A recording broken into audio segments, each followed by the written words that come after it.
Hi and welcome to the channel. Today I'm going to do a very quick overview of the new system interface on the Teslas. An update just came out, I want to say maybe 3 days ago. I didn't notice the update until yesterday because I didn't drive anywhere on Christmas Day, but I did install the update the night of Christmas Eve. So yesterday was the first time I got to mess around and noticed it. They moved a lot of stuff around, which can be a little nerve-wracking or aggravating when you're used to something. But some of the changes are definitely positive. So first off, they moved the heat.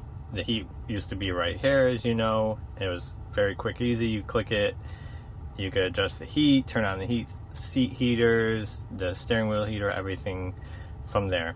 Now they moved it over here and they put each zone separately.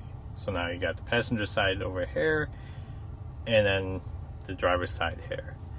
If you click it, it brings up the similar menu to before. However, they did change it up a bit. Now the defrosts are within here instead of being right on this toolbar like they used to be.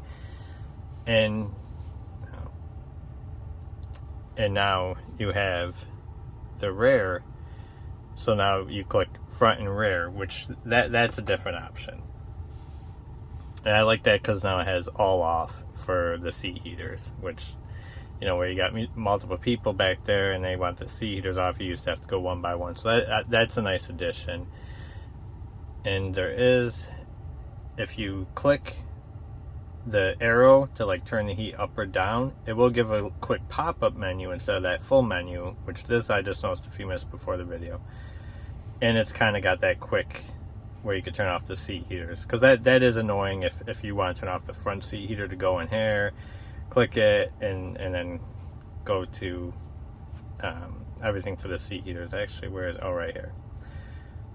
So that's a little much, but I learned that if you just click the heat up or down, you could do the seat heater right from there, which is nice. And if you want to change any settings, you can. Now, all these are different. The icons are different. They're more like, it's kind of like iOS, or it's kind of like phones, like iOS, Android, where they added these icons. So now you have a phone icon,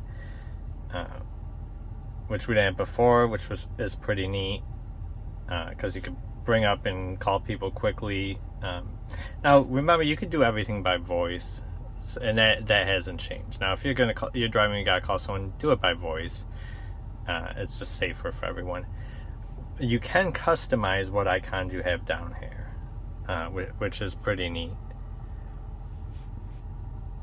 You have all these different options. So now instead of clicking streaming, you can actually add Spotify down here if you want to. You can just hold it and then move it. So I think that's pretty neat. This icon here is the streaming one. So it kind of pulls up that old music menu that used to be here. Let's get out there. So if I bring that up, now I'm under streaming, and then see it's got, I don't know why this isn't focusing. Jeez, this is horrendous. What is going on here?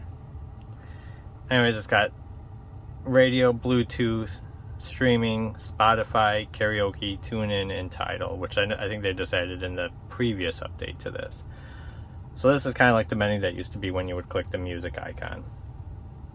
You saw I just added Spotify directly to there, so that's pretty neat to have that right there.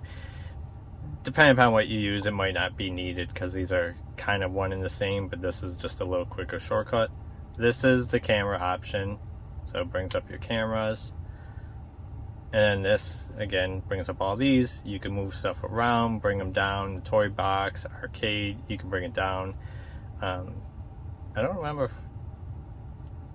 okay, I've never messed with the calendar. I wonder if this is something new. I'll have to look more into that.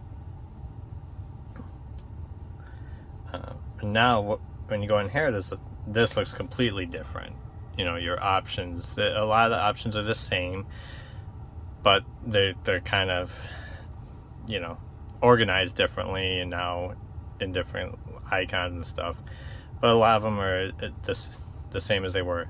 One new one that I noticed These are the current settings I have on. I still haven't gotten to used to hold for the stopping mode. Every time I try to put it on, I end up putting it back on creep. I don't know why this really aggravating that this is not focusing. I very much apologize. Yeah, even if I move back, it doesn't do too much. There we go. Alright. One of the biggest differences I noticed is now when I have on directional, it shows me the side camera, which if that option was there before, you know, I'm still only owning this car for a little over a month, I never noticed it, but I saw it this time after doing the update, and I absolutely love that option. Seeing the other lane, it's there for your blind spot. In fact, in the menu, it's listed as blind spot. Let me see where it is. I can't remember which menu button it's under. But let's see if we can find it. Maybe I can help somebody out that's looking. It's probably, nope, it's not under this. Autopilot, maybe. Let's see. Oh yeah, yep, automatic blind spot camera. I don't recall ever seeing this option, so I think it's new. Maybe it was buried somewhere else. What that is, I turned it on. When I turn on my directional, the camera comes up here, right where you see your the road that you're driving, and you can see the whole lane next to you. And I think that's the best part of this update, in all honesty. I'm still getting used to some of the things they moved around, but overall I think it's good. This one's new. I think I don't recall seeing this in here where it tells me info about trips and everything. Again, I could be wrong, and I just never found it in the menu because I'm still learning the car. But yeah, that's just a quick overview of the new operating system that they have on. And if you got any questions, I'll try to answer them. If you haven't already, please like and subscribe. I do lots of Tesla videos, and I do a lot of videos for just tech reviews in general. Alright, have a great day.